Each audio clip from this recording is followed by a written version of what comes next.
My name is Damian Miller, 33 years old, a software engineer living in Boston.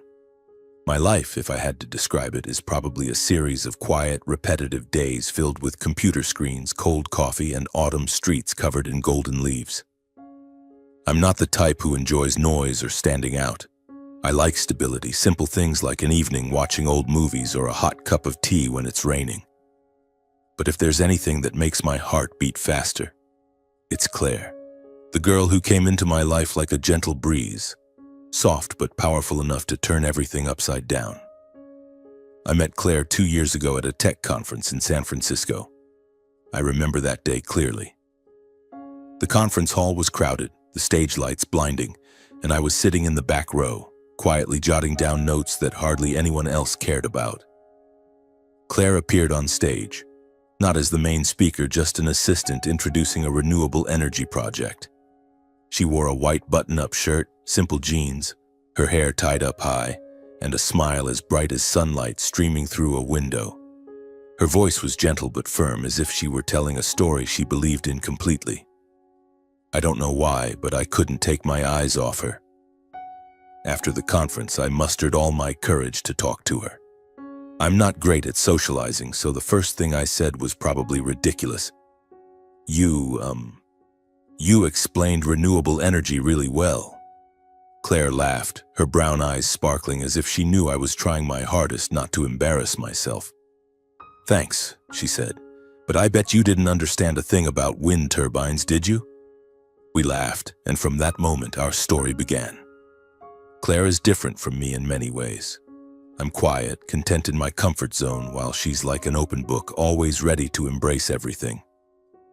She never shows off, doesn't wear expensive jewelry or designer clothes. She prefers walking over driving, eating sandwiches from food trucks over dining at fancy restaurants. Once I asked her why she chose to live so simply, and she just shrugged. "I want to be myself, Damien. Not something others expect me to be." But that simplicity became an issue when I thought about introducing Claire to my family. My family. How do I put it? They're not like me. My mother, Eleanor Miller, is a sharp woman who takes pride in our family's status. Though that status is just a big house in the Boston suburbs and a few social connections she loves to brag about. My sister Rachel is a carbon copy of our mother, always judging people by their appearance, their education, their job, or even the brand on their clothes. Then there's Uncle George, my mother's younger brother, notorious for his sarcastic remarks that nobody wants to hear, but everyone has to endure. I know my family has a classist mindset. They expect me to date someone worthy, a doctor, a lawyer, or at least the daughter of a prominent family. When I mentioned Claire, I deliberately kept it brief, saying only that she works in the environmental field, likes simple things, and that we met in San Francisco. Even so, I could hear my mother clicking her tongue over the phone. "Environmental work? That probably doesn't pay much, does it, Damien?" she said, her voice dripping with skepticism. Rachel was more blunt. "What school did she go to? What do her parents do? You need to be careful. Don't let someone take advantage of you." I tried to explain that Claire isn't that kind of person, but they wouldn't listen.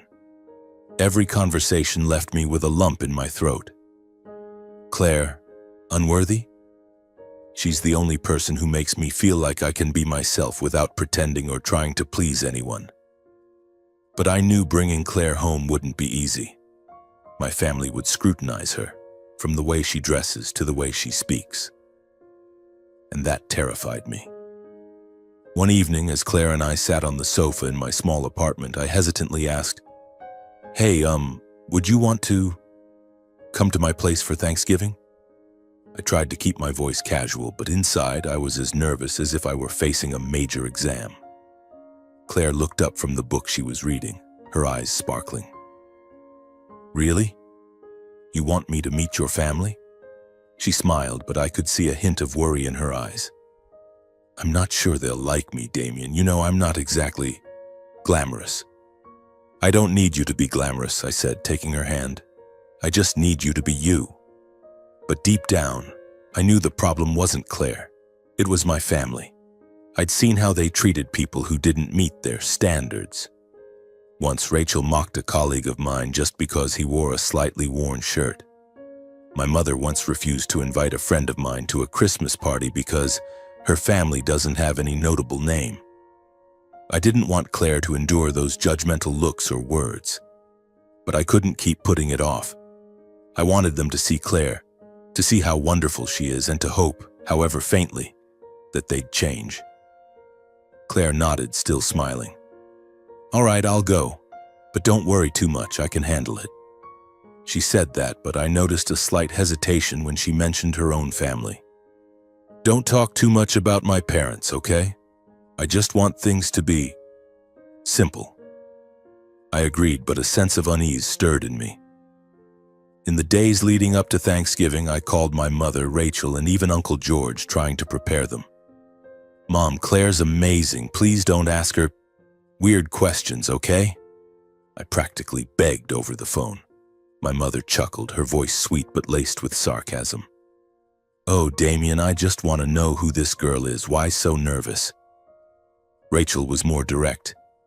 "If she can't handle a few questions, she probably doesn't fit with our family." Uncle George, as usual, just laughed. "Let me see this golden girl of yours." I hung up, my heart heavy. I knew they wouldn't easily accept Claire, not because of who she is, but because of their preconceived notions. Claire, on the other hand, was carefree as she prepared. She said she'd bring a homemade pumpkin pie and chose a simple outfit, a dark green knit dress and a light jacket. "I don't want to overdo it, Damien," she said, her eyes bright. "I just want them to see me, not something else." But I knew my family would misinterpret Claire's simplicity. They'd look at her knit dress and think she couldn't afford designer clothes. They'd see her pumpkin pie and assume she had ulterior motives. And that was what scared me, that my family would hurt her, and worse, that they might push her away from me. A few nights before the trip, I lay awake for hours, my mind a tangled mess. Claire slept beside me, her breathing steady, her hair spilling over the pillow. I turned to look at her, wondering if I was dragging her into a battle she didn't deserve. Then she opened her eyes as if sensing my worry. "You okay?" she whispered. I nodded but said nothing. She took my hand, squeezing it gently. "It'll be fine, Damien. Worst case, they don't like me, but you still like me, right?" I laughed, pulling her close. "Like? I love you, Claire." She chuckled, pressing her cheek against my chest. But deep inside, my fear didn't fade. Thanksgiving was approaching, and I knew it wouldn't just be a family dinner. It would be a test, not only for Claire but for me, to protect her and to prove that our love was stronger than any prejudice. Thanksgiving arrived faster than I expected, like a cold Boston breeze carrying both golden leaves and my growing anxiety. Claire and I left the apartment early in the morning, loading our luggage into the trunk of my modest Lexus. She brought along her homemade pumpkin pie, carefully placed in a sealed container on the back seat. The sweet, warm aroma of the pie, tinged with a hint of cinnamon, filled the car, momentarily easing the knot in my stomach. Claire sat beside me, wearing her dark green knit dress and a light jacket, her hair tied up as usual. She hummed an old song, her voice soft, but I could tell she was trying to stay calm. So was I. "You okay?" Claire suddenly asked, turning to look at me. Her brown eyes sparkled, but I caught a fleeting glint of worry. I smiled, squeezing her hand gently. "I'm fine, I want everything to go smoothly." She nodded, saying nothing more, but I knew she understood. Claire was always good at reading my emotions, sometimes better than I could myself. The drive to my mother's house in the suburbs took over an hour. The house came into view at the end of the road, looking grander than it actually was thanks to a fresh coat of white paint and a meticulously maintained wooden fence.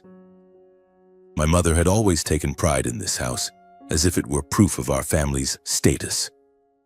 I parked the car, took a deep breath, and turned to Claire. "Ready?" She smiled and shrugged. "Readier than you, that's for sure." Her words made me laugh, but moments later my heart pounded as the front door swung open. My mother, Eleanor, stood there in a beige silk dress, her silver hair neatly pinned up, her smile polite but unable to hide her scrutinizing gaze. Damien, my dear, she called, stepping forward to hug me before immediately shifting her attention to Claire. And this must be Claire. Her voice was sweet, but I knew that sweetness all too well. It was like the frosting on a spoiled cake. Claire stepped forward, her smile radiant, and extended her hand. Hello, Mrs. Eleanor. Thank you for inviting me. My mother took her hand, but the handshake was brief and cold. Oh, it's nothing, dear. Come in, don't catch a chill. We stepped inside, greeted by the aroma of roasted turkey and mashed potatoes filling the air. The living room was decorated as it was every year. Hand-embroidered tablecloths, expensive porcelain dinnerware, and flickering candles on the dining table. Rachel, my sister, stood near the fireplace, a glass of red wine in hand, her eyes sharp as knives as they landed on Claire. Uncle George, with his potbelly and smirking grin, was sprawled in an armchair, telling some story that made a few relatives burst into laughter. The atmosphere was warm, but to me it felt like a trap waiting to spring. Claire placed her pumpkin pie on the kitchen counter, carefully opening the container. The sweet aroma wafted out, so enticing that even Rachel turned to look. I made this pie, Claire said, her voice soft but confident. I hope everyone enjoys it. My mother glanced at the pie, her eyebrows rising slightly, then gave a faint smile. Oh, homemade? They sell excellent pie crust mix at Whole Foods, don't they? Her tone was light, but I caught the subtle jab. Claire just smiled, unfazed, but I felt my face flush with anger. I wanted to say something, but Claire touched my arm, shaking her head slightly. Let me handle it, she whispered. Dinner began shortly after. The extended family gathered around the table. My mother, Rachel, Uncle George, Aunt Linda, and a few distant relatives I only saw during holidays. Claire sat beside me, still smiling, but I noticed her slight tension, her hands clasped tightly under the table. I held her hand, hoping to give her some courage, though I was the one who needed it most. The conversation started innocently enough, about the weather, my job, and Uncle George's new car, but I knew it was only a matter of time before they turned their focus on Claire, and as I feared, my mother struck first. So, Claire, she said, slicing into her turkey, you work in the environmental field, correct? What exactly do you do? Her tone was curious, but I knew she wasn't genuinely interested in the answer. She was fishing, looking for an opening to judge. Claire set down her fork, smiling. Yes, I work on renewable energy projects, mainly researching climate science and ways to optimize wind and solar energy. I love my job because it helps protect the planet. Her sincerity made me want to stand up and applaud. But my mother only nodded, her lips pursed. Sounds interesting, she said, but her eyes flicked to Rachel as if sharing a secret. Rachel smirked, sipping her wine. Renewable energy, huh? Sounds idealistic, but it probably doesn't pay much, does it? The air at the table grew heavier. I felt my grip tighten around my glass of water. Claire remained calm, but I saw her eyes darken slightly. Not always, she replied, her voice still gentle. But I think doing work you love is worth it. Rachel gave a small scoff, and Uncle George, as always, jumped in with a blunt joke. What's the point of ideals if they don't pay, little lady? The table erupted in laughter, except for me and Claire. She smiled, but it wasn't as bright as before. The dinner continued, and things only got worse. My mother started talking about Amanda, my ex-girlfriend, a surgeon she always considered exemplary. It made my stomach churn and sweat bead on my forehead. Amanda just got promoted at the hospital. Did you know, Damien? She said, her voice brimming with pride, as if Claire weren't sitting right there. She's such a smart girl from a respectable family. Her words sent my heart racing, sweat prickling my skin, but before I could respond, Rachel jumped in, adding fuel to the fire. Exactly. You need someone more practical, Damien, not some dreamer working in environmental stuff. I glanced at Claire to gauge her reaction. I expected her to clench her fists, for her eyes to flash with anger, but no, she calmly sliced her potatoes, her gaze as serene as a still lake. I, on the other hand, wanted to scream, to tell them to stop. Claire seemed to sense my turmoil. She placed her hand on my thigh under the table, squeezing gently. "I'm okay, love," she whispered, her voice soft but steady. "Let them talk." I couldn't fathom how she stayed so composed. Every jab from my family felt like a knife to my heart, yet Claire sat there, smiling as if she were used to dismissive looks and provocative remarks. The tension eased for a moment, but then Uncle George, who never knew when to keep his mouth shut, launched another attack. "So, Claire, where'd you grow up? Your accent sounds kinda country, doesn't it? Not like a city girl." He burst out laughing as if he'd just told a brilliant joke. A few relatives chuckled along, and I saw Claire take a deep breath. "I grew up in the suburbs, not far from here," she replied, her voice still gentle. "But I love Boston. This city has so much life." Uncle George raised an eyebrow, sipping his beer. "Yeah, but not the fancy part of town, right? Doing that environmental work, I bet you're not exactly rolling in cash." I couldn't take it anymore. I set my fork down, ready to stand, but Claire gripped my hand tightly. "Damien, it's fine," she said, her voice quiet but firm.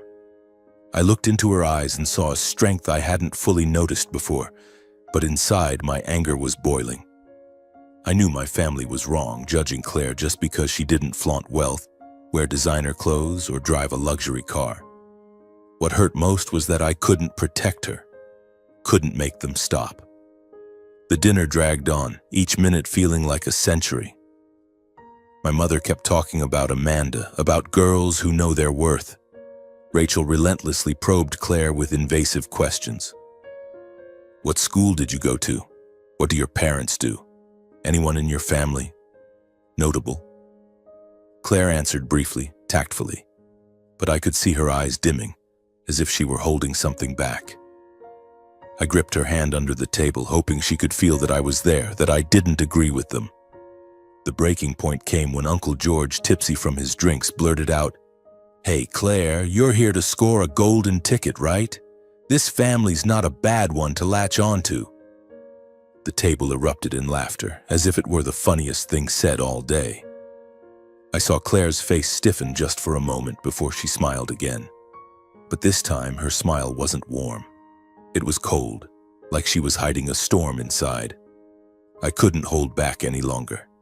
My wine glass trembled in my hand, and I set it down firmly, loud enough to silence the room. "Enough," I said, my voice shaking but resolute. All eyes turned to me, including Claire's. I looked at her, my heart pounding. "Claire, can I tell them the truth?" She met my gaze, her expression a mix of worry and trust. Then she nodded, whispering, "Go ahead." I took a deep breath, knowing what I was about to say would change everything. "Claire isn't who you think she is," I began, my voice ringing out in the silent room.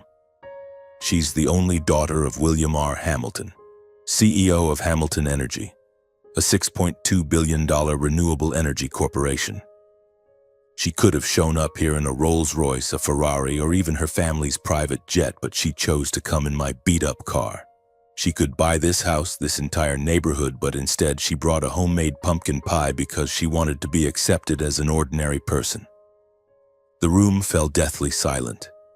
My mother's eyes widened, Rachel's wine glass shook in her hand, and Uncle George's jaw dropped as if he'd been slapped. I looked at Claire, waiting for her reaction. She smiled, but her eyes were sad. "Damien," she said softly, "just for me. You didn't have to go that far." But I knew I did. I couldn't let them keep insulting her. My mother stammered, trying to regain her composure. "Oh, Claire, you're really—" Rachel cut in, her voice suddenly saccharine. "Oh, I'm so sorry if we said anything wrong. We just didn't know." Uncle George, still in shock, mumbled something about investment opportunities. But Claire just looked at me, then turned to them, her voice calm but sharp. "I'm not upset because you didn't know. I'm upset because no one here tried to understand a person just because I don't wear designer clothes or drive a fancy car." Her words hit like a punch. No one could meet her gaze. I held her hand, filled with pride but also a pang of pain. I knew this dinner wasn't the end, But I also knew Claire was stronger than anything my family could ever imagine. Claire's words hit like a punch. No one dared to meet her gaze. I held her hand, filled with pride, but also laced with pain. The room was so silent I could hear the ticking of the wall clock. Claire's words were like a stone thrown into a mirror, shattering everything. My mother, Rachel, Uncle George, they all sat there, their expressions wavering between shock and embarrassment. And then, the eyes of my family, people who had mocked her just minutes ago, began to shift. My mother was the first to break the silence. She cleared her throat, adjusted the napkin on her lap, and flashed a smile I knew all too well, the one she used when trying to win someone over. "Claire, dear," she began, her voice as sweet as sugar, "you're far too humble. If we had known you were Mr. Hamilton's daughter, we would have, well, welcomed you differently." She tilted her head, attempting to seem friendly, but I could see the pretense in every gesture. I mean, Hamilton energy. Who would have guessed, right? Rachel jumped in quickly, setting her wine glass down, her eyes gleaming as if she'd just discovered a diamond. "Exactly. Claire, you're just... wow, so incredible for living so simply. I mean, who could do that? Living like a regular person with an entire corporation behind you." She laughed, trying to sound warm, but the way she emphasized corporation made me want to grind my teeth. Just minutes ago, Rachel had mocked Claire for her environmental work, and now she was looking at her like she was a prize. Uncle George, who had just called Claire a freeloader, leaned forward, his smirking grin replaced by blatant eagerness. "Hey, Claire," he said, his voice slightly hoarse from the beer. "Hamilton Energy, right? I've got some friends in the energy sector. Maybe we should talk about investment opportunities. You know, I've got some experience myself." He winked, as if he and Claire were already old business partners. I felt my face flush with anger. Their change in attitude was so shamelessly abrupt. Just moments ago, they were ridiculing Claire's accent, her clothes, her job. Now, knowing she was the daughter of William R. Hamilton, they did a complete 180, acting as if they'd never said those hurtful things. I wanted to stand up, yell in their faces that they didn't deserve Claire's presence. But she sat there, remarkably calm. Her hand under the table still held mine, gentle but firm, as if reminding me she was okay. Claire smiled, but it wasn't the warm smile from before. It was cold, sharp, as if she was used to these kinds of charades. "Thank you, Mrs. Eleanor, Rachel, Uncle George," she said, her voice soft but clear enough for the whole table to hear. "But I don't think who I am changes anything. I came here for Damien, not to show off." She paused, looking at each of them, her gaze steady. "And I'm still the person who works in environmental science, still loves homemade pumpkin pie, and still doesn't drive a fancy car." The table fell silent again, but this time it was an awkward silence. My mother cleared her throat, trying to mask her discomfort by raising her wine glass to her lips. Rachel pursed her lips as if searching for something to say to salvage the moment. Uncle George let out a loud laugh, but it sounded hollow, like a wrong note in a symphony. "Well, Claire, you're one special girl," he said, his tone dripping with flattery. "I like that spirit, very independent." I looked at Claire, my heart pounding. I knew she didn't need my protection, but I still wanted to shield her. "Everyone," I said, my voice trembling but steady, "Claire doesn't need to prove anything to anyone. She's the most incredible person I've ever met, and I hope you'll respect her." I looked directly at my mother, Rachel, and Uncle George, hoping they could sense the seriousness in my words. My mother nodded, her smile strained. "Of course, Damien, I just wanted to get to know Claire better. I really like her." Her words sounded like an apology, but I knew she wasn't truly sorry. For her, it was just a way to save face. Rachel quickly nodded in agreement. "Exactly, Damien. I just wanted to make sure you're with the right person, and clearly Claire is amazing." She looked at Claire, her smile so fake I wanted to look away. Claire only nodded, not responding. She turned to me, her eyes softening slightly. "Thank you," she whispered, just loud enough for me to hear. But in her gaze I saw a trace of exhaustion, as if she'd been through situations like this too many times. "I'm not upset because they didn't know," she said quietly to me as the table shifted to another topic, a clumsy attempt to fill the awkwardness. "I'm upset because they never tried to understand a person just because I don't fit their mold." Her words cut like a knife. I wanted to hug her, to apologize for dragging her into this mess. But before I could say anything, my mother stood up, clapping her hands lightly. "Come on, everyone, shall we have dessert?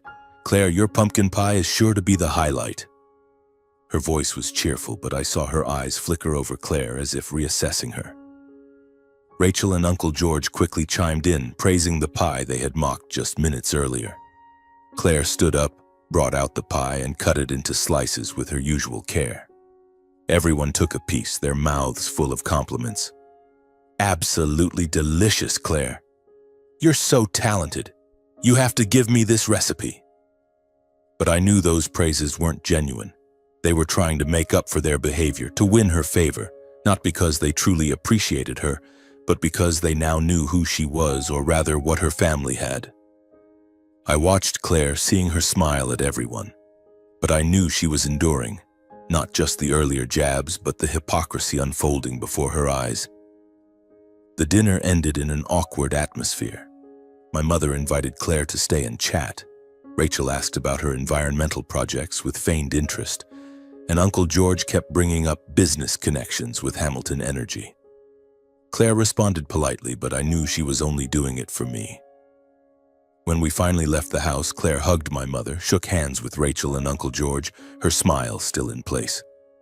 But as we walked to the car, she let out a long sigh, leaning her head against the window. "You okay?" I asked, my voice hoarse with worry. She turned to me, offering a faint smile. "I'm okay, Damien. I just hoped they'd see me, not something else." I didn't know what to say, so I just held her hand, driving into the cold night. Inside, a resolve was forming. I wouldn't let Claire go through this again. And if my family wouldn't change, I'd be the one to stand up to protect her, not just today, but always. 6 months have passed since that tense Thanksgiving dinner. But the memory of my family's mocking glances and shameless about-face still stings like a scar whenever I think back. Claire, with her boundless compassion, never brought it up again. But I know it left a mark on her heart. Yet she chose to stay by my side, and that only strengthened my resolve. I proposed to her on a spring evening under the soft glow of streetlights on a quiet Boston street. No flowers, no expensive ring, just a heartfelt promise from my heart. Claire smiled, her eyes shimmering with tears, and said, "Yes, I do," before pulling me into a tight embrace. That was the moment I knew I'd found the woman of my life. Our wedding took place on a radiant summer day in a luxurious garden in the Boston suburbs. Claire wanted a simple ceremony, but her father, William R. Hamilton, whom I'd only met a few times, insisted on an extravagant event. "My daughter only gets married once," he said, his voice deep and authoritative. "Let me handle it." And he did. The garden was transformed into a masterpiece. White silk ribbons fluttering in the breeze, tables draped in hand-embroidered linens, and white roses exuding elegance. The guest list included faces I'd only seen in newspapers. Energy tycoons, politicians, prominent entrepreneurs. I stood there in a tailored suit, the first I'd ever worn, feeling like I'd stepped into a world that wasn't mine. My family was there too, my mother, Rachel, Uncle George, and Aunt Linda. They arrived with strained smiles, dressed to the nines as if trying to blend into this powerful crowd. But I could see the unease in their eyes. My mother, usually proud of her jewelry collection, looked diminished next to guests wearing gold watches and designer evening gowns. Rachel, who always boasted about her refined taste, kept adjusting her dress as if afraid she wasn't standing out enough. And Uncle George, for the first time, was quiet, silently observing the crowd with a tense expression. Claire walked out in a simple yet graceful wedding dress, her hair flowing naturally, her eyes as bright as the day I met her in San Francisco. She didn't need jewelry or heavy makeup to shine. She was the light. I took her hand, my heart pounding, feeling like the world had narrowed to just the two of us. But as the ceremony began, I noticed the glances from the crowd, not at me, but at my family. A few guests, likely close friends of Mr. Hamilton, whispered and pointed toward my mother and Rachel. I caught snippets of their conversation. "That's the family that insulted Claire, right? So tactless." Another sneered. "Who do they think they are, looking down on Hamilton's daughter?" A surge of satisfaction ran through me. After everything they'd done to Claire, the mockery, the condescending looks, they were now tasting what it felt like to be judged. My mother bowed her head, pretending to be busy with her wine glass, but I saw her hands tremble. Rachel tried to keep smiling, but her eyes were filled with anxiety. Uncle George, the loudmouth braggart, stood in a corner, avoiding the gazes of the influential guests. Part of me reveled in it. They deserved this, I thought. They needed to know what it felt like to be belittled. But then I looked at Claire. She was talking to a group of guests, her smile radiant, but her eyes flicked toward my family, and I saw a hint of concern. When one guest, a middle-aged woman wearing a pearl necklace, made a loud comment audible to half the room. "The groom's family is so tactless, daring to insult the bride like that." Claire immediately stepped over. She placed a hand on the woman's shoulder, her voice gentle but firm.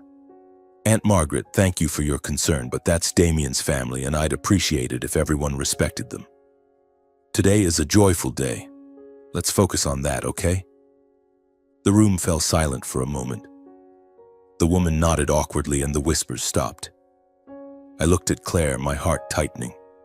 She didn't have to do that. Didn't have to defend the people who had hurt her. But she did because she was Claire, always choosing compassion over resentment. I stepped closer, took her hand and whispered, "You didn't have to do that." She smiled, squeezing my hand gently. "But I wanted to, Damien. For you." The wedding continued with dancing, laughter, and heartfelt toasts, but I couldn't take my eyes off Claire. She moved through the crowd, speaking to every guest, from powerful figures to the waitstaff, with unwavering sincerity. My mother, Rachel, and Uncle George tried to approach her, their smiles strained. "Claire, you're truly a stunning bride," my mother said, her voice dripping with artificial sweetness. Rachel chimed in, "You're the star of the party," but Claire only nodded, offering a polite smile without revealing any emotion. I knew she hadn't forgotten what they'd done, but she chose not to dwell on it, at least not today. As I watched my family surrounded by scrutinizing eyes, part of me still felt a thrill of vindication, but another part felt empty. I realized that revenge, however sweet, didn't bring me joy. What did bring me joy was Claire, the woman standing by my side, not just today, but for the rest of my life. As the reception reached its peak, William R. Hamilton stepped onto the small stage set up in the garden. Dressed in a black suit, his silver hair exuded authority, but his eyes softened with pride when they landed on Claire. He raised his glass, signaling for silence. The entire garden, from the powerful guests to the waitstaff, turned their attention to him, waiting. "Ladies and gentlemen," he began, his warm, resonant voice carrying across the crowd. "Today is a special day, not only because I get to witness my daughter Claire embark on a new journey with Damien, a young man I believe is worthy of her." He looked at me, smiling, and I felt a wave of warmth wash over me. "But also because today I want to share a story about compassion and the true value of a person." He paused, his gaze sweeping over the crowd, lingering briefly on my family. I knew he was referring to Thanksgiving, and my heart pounded, uncertain of what he'd say next. "When Claire told me she wanted to meet Damien's family last Thanksgiving, I was worried," he continued, his voice steady but filled with emotion. "Not because I doubted Damien, but because I know my daughter. Claire has always chosen to live simply, never flaunting her name or our family's status. I feared she'd be judged, misunderstood. And as I feared, that's exactly what happened." The garden fell silent. I saw my mother lower her head further, as if trying to hide from his gaze. Claire squeezed my hand tighter, her eyes gentle but resolute. Mr. Hamilton went on. Claire was insulted, belittled, just because she didn't drape herself in the superficial trappings people often use to measure worth. But she didn't respond with anger. She chose silence. She chose compassion. And today, when I saw her defend those who once hurt her, I knew I'd raised a daughter who is not only intelligent but has an extraordinarily big heart. He raised his glass higher, his voice ringing with conviction. I want us all to learn a lesson from Claire. Don't judge others by their appearance, by what they wear or what they own. Look at their hearts, at what they do, at how they treat others, because in the end, that's what defines who we are. The garden erupted in applause. I looked at Claire, seeing tears glistening in her eyes, but she was still smiling. I turned to my family and saw my mother with her head bowed, Rachel covering her face, and Uncle George staring at the ground. They said nothing, but I knew they were ashamed. They'd learned a lesson they'd never forget, not from me, not from Claire, but from Mr. Hamilton, who had just reminded them that a person's worth lies beyond superficial measures. As the reception wound down, Claire and I stood side by side, watching the guests slowly depart. I hugged her, whispering, "I'm so lucky to have you." She smiled, pressing her cheek against my chest. "And I'm lucky to have you, Damien. No matter how your family is, I know you'll always be by my side." I glanced at my mother, Rachel, and Uncle George standing quietly in a corner. For the first time, I felt neither anger nor satisfaction.